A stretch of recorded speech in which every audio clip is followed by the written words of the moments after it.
Hello YouTube, it's Charles Redneck Nerd coming at you with another knife review, this time on the Gerber Auto Empower. This is my everyday carry folder. This is the one that goes with me every day.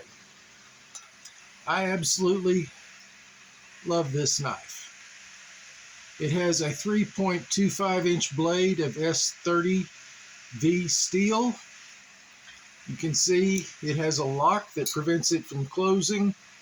Will also prevent it from opening.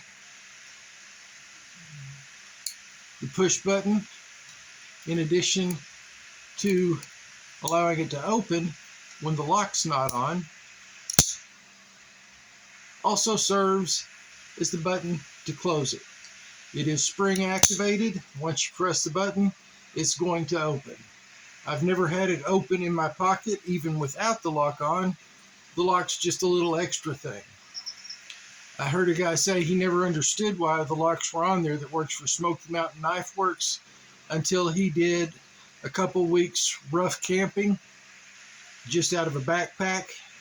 And he said sleeping in a small tent when you're not really changing clothes and you're going to have your knife on you at all times, the lock does come in handy, because if you roll over in the middle of the night, you're not going to accidentally press the button.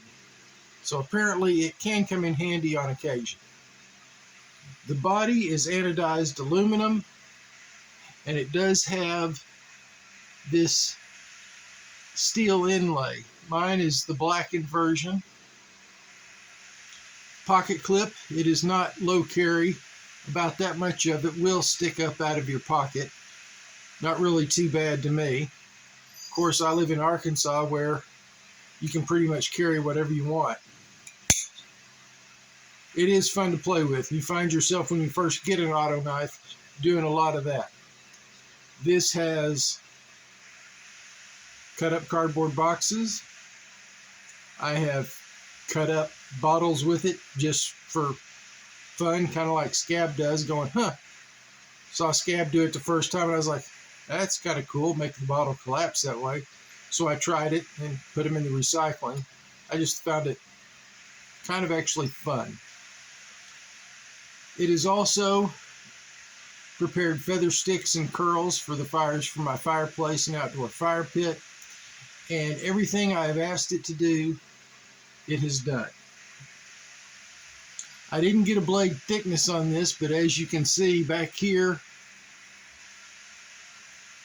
it's probably a little less than 1/8 of an inch. And then with it being a spear point, it does have a very good swedge on top. And it's saber ground from about the middle on. It has the small Gerber logo there. It does have some pretty good billboarding on the other side with an American flag telling you it's made in the USA, Portland, Oregon, telling you what the steel is and telling you what the model number is. 08721.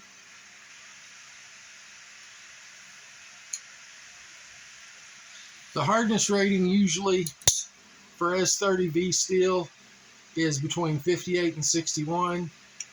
I'm betting this is probably closer to the higher end of either a 60 or a 61, because it holds an edge for an extremely long time.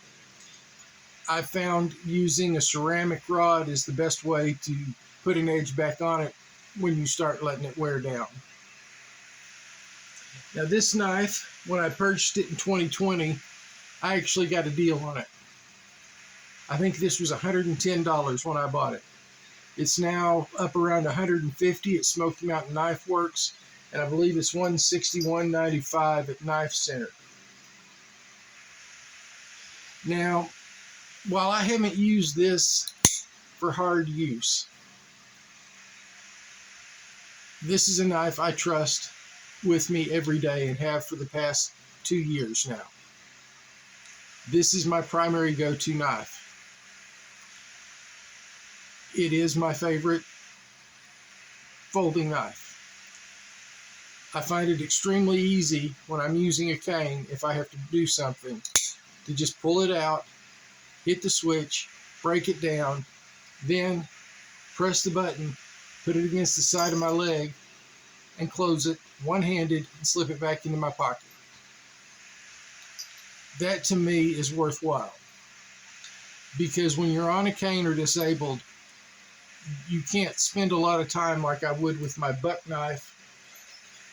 I guess I can have the buck knife out, or say this coast knife, which is very similar, of pulling it out, even though this does have a thumb stud, and then closing it two-handed. That's a lot more trouble. I have to find a place to put my cane down. If the cane falls, if I've leaned it against a wall, when you've got a really bad back with a bunch of ruptured discs in it, bending down is not a friend. You don't want to do it. So I tend to keep my cane in an upright position somehow. With a one-handed knife, that makes it so much easier to do and use.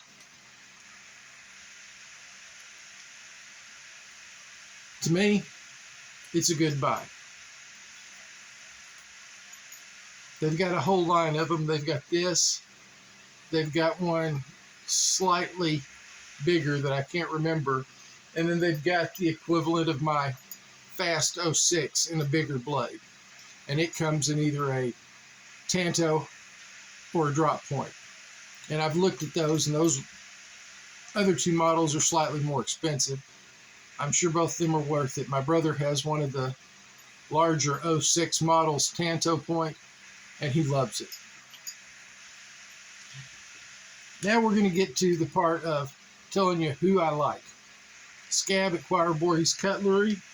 As always, me and Little Squatch love his channel.